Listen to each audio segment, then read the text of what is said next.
Kira-kira aplikasi apa aja ya yang masih bisa dipakai di iPhone 5s di tahun 2026 dengan iOS bawaan dan tanpa jailbreak? Seperti yang kita tahu, iPhone 5s ini dirilis tahun 2013 dan saya sendiri sih baru beli tahun 2014. Sampai sekarang masih pakai, bodinya masih mulus, walaupun sebenarnya sih udah beberapa kali ganti baterai dan ganti LCD. Malah kardusnya pun masih terbilang mulus ya. Nah, sekarang udah masuk tahun 2026, saya mau coba download aplikasi-aplikasi populer di Indonesia. Kira-kira mana aja yang masih kompatibel dengan iPhone 5s yang iOS-nya mentok di versi 12 dan tanpa jailbreak ya. Oke, kita langsung coba aplikasi yang paling penting zaman sekarang yaitu WhatsApp. Pas mau di-download muncul peringatan kalau WhatsApp versi terbaru mensyaratkan iOS minimal 15. Oke, kita coba download aja ya. Nah, aplikasi WhatsApp ini masih bisa di-download, tapi versi yang kompatibel dengan iPhone 5s udah nggak bisa digunain. Artinya WhatsApp udah nggak bisa digunain lagi di iPhone 5s dengan iOS bawaan yang mentok di versi 12. Oke, sekarang kita coba Telegram. Untuk versi terbaru mensyaratkan iOS 13, tapi masih bisa download versi yang kompatibel dengan iOS 12.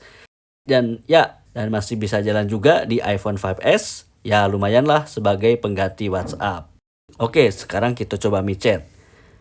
MiChat masih bisa di-download tapi pas waktu registrasi minta di-update ke versi yang terbaru. Jadinya MiChat gak bisa digunain di iPhone 5s saya. Sekarang kita coba aplikasi-aplikasi dompet digital dimulai dari Dana. Dana masih bisa digunain di iPhone 5s dan lumayan lancar. Sekarang kita coba OVO. OVO juga masih bisa digunain ya di iPhone 5s dan lumayan lancar juga. Sekarang kita coba GoPay. Wah, kalau GoPay sama sekali nggak bisa di-download, mau nggak mau harus iOS 15. Nah, gimana kalau link aja? Sama kayak GoPay, link aja sama sekali nggak bisa di-download karena nggak ngeluarin lagi buat versi di bawah iOS 13. Berikutnya ShopeePay. Nah, kalau ShopeePay masih bisa digunain di iPhone 5s dan lumayan lancar. Untuk aplikasi transportasi kita coba Grab dulu. Grab masih bisa di-download tapi versi yang kompatibel dengan iPhone 5s udah nggak support dan minta update. Artinya iPhone 5s udah nggak bisa pakai Grab. Sekarang kita coba Gojek. Sama kayak Grab, Gojek bisa di-download, tapi habis itu minta update aplikasi terbaru karena versi yang kompatibel dengan iPhone 5s udah nggak disupport lagi. Kita cek Maxim. Nah, kalau Maxim masih bisa dibuka ya di iPhone 5s, tapi nggak tahu deh masih bisa digunain apa enggak karena saya jarang order pakai Maxim. Sekarang aplikasi sosmed, kita coba Facebook dulu ya. Facebook versi yang kompatibel dengan iPhone 5s masih bisa digunain dan lumayan lancar. Selanjutnya Instagram. Instagram masih nyediain versi yang kompatibel dengan iPhone 5s dan masih bisa digunain cukup lancar ya. Tapi tampilannya masih versi yang lama. Oke, sekarang kita coba TikTok. TikTok masih jalan di iPhone 5s, tapi kadang-kadang agak nge-lag ya dan nggak selancar Facebook atau Instagram. Sekarang kita coba X. Nah, ini kocak nih. Pas selesai di-download, ternyata yang muncul jadi Twitter lagi.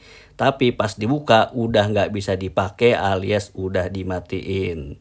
Kita coba Threads. Kalau Threads sama sekali nggak bisa di-download karena nggak nyediain buat iOS 12. Kita coba aplikasi yang lagi naik daun, yaitu Rednote. Rednote juga sama sekali nggak bisa di-download. Nah, gimana dengan OnlyFans? Apakah masih bisa digunain di iPhone 5s? Yah, ternyata nggak bisa di-download sama sekali ya. Oke, sekarang kita coba YouTube. YouTube masih bisa di-download, tapi pas dibuka tetap harus update ke versi terbaru. Karena versi yang kompatibel buat iPhone 5s udah nggak disupport lagi. Nah, gimana kalau video? Kalau video ternyata masih bisa digunain di iPhone 5s dan lumayan lancar ya. Kita coba Spotify. Spotify masih bisa dijalankan di iPhone 5s, tapi user interface-nya lebih simpel dari versi yang terbaru. Sekarang kita coba aplikasi belanja online, Shopee dan Tokopedia. Kalau Shopee masih bisa digunain tapi agak berat ya. Tokopedia juga masih bisa dibuka tapi loadingnya agak berat.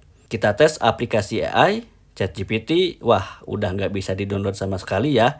Nah, gimana kalau Gemini? Ternyata sama juga. aplikasi AI populer juga bisa digunain di iPhone 5S. Jadi begitu sobat kesepian, aplikasi-aplikasi populer yang masih bisa digunain di iPhone 5S. Boleh dibilang nggak banyak juga ya, kecuali mungkin di jailbreak ya, bisa banyak aplikasi yang bisa diinstal. Yang disayangkan sih, kalau saya pribadi iPhone 5S udah nggak bisa pakai WhatsApp. Padahal itu aplikasi sangat esensial banget buat komunikasi sehari-hari. Untungnya iPhone 5S masih bisa pakai Telegram sebagai alternatif.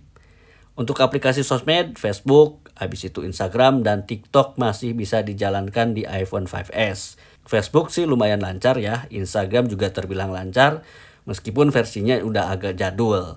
Kalau TikTok kadang-kadang kurang mulus ya. Untuk dompet digital, ada Dana, OVO, dan ShopeePay yang bisa digunain di iPhone 5S. Transaksi bisa lebih aman karena iPhone 5S ini punya fitur sidik jarinya. Untuk transportasi bisa pakai Maxim, terus buat streaming bisa pakai video, bisa buat belanja online, dan dengerin musik pakai Spotify. Menurut saya sih Spotify itu aplikasi yang wajib diinstal di iPhone 5S. Soalnya iPhone 5S ini masih punya jack 3,5 mm dan kualitas audionya itu bener-bener keren. Nah, kalau menurut kalian, apakah iPhone 5S masih worth it di tahun 2026? Tulis di kolom komentar ya. Dan jangan lupa like, share, dan subscribe biar nggak ketinggalan ocehan saya lainnya, tentunya di Ocehan Penawar Kesepian.